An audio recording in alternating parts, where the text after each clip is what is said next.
Praise lord. యేసుక్రీస్తు నామములో మీ శుభములు తెలియజేస్తూ పరిశుద్ధ బైబిల్ గ్రంథంలో ఆమోసు గ్రంథం 5వ అధ్యాయము 13-14 వచనాలు చదువుకుందాం. ఇది చెడు కాలము కనుక ఈ కాలము బుద్ధిమంతులు ఊరకుండును. ఇది చెడు కాలం కదా. మనుషులు దుర్మార్గంగా ప్రవర్తిస్తున్నారు కదా. క్రైస్తవుని మా ఘోరంగా కొడుతున్నారు, తిడుతున్నారు, చంపుతున్నారు.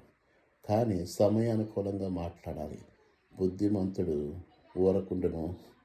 14 అంటాడు, మీరు బ్రతుకున్నట్లు కీడు విడిచి మేలు వెతుకుడి. అలాగ చేసినలా మీరు అనుకున్న చొప్పున దేవుడు సైన్యములకు అధిపతి యెహోవా మీకు తోడైనడు.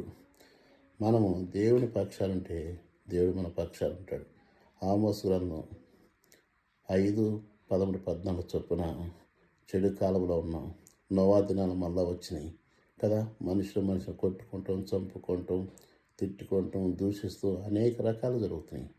వీటన్నీ దేవుడు మన పక్షాన్ని మనకు మేలు చేయనుగాక. ఆమేన్.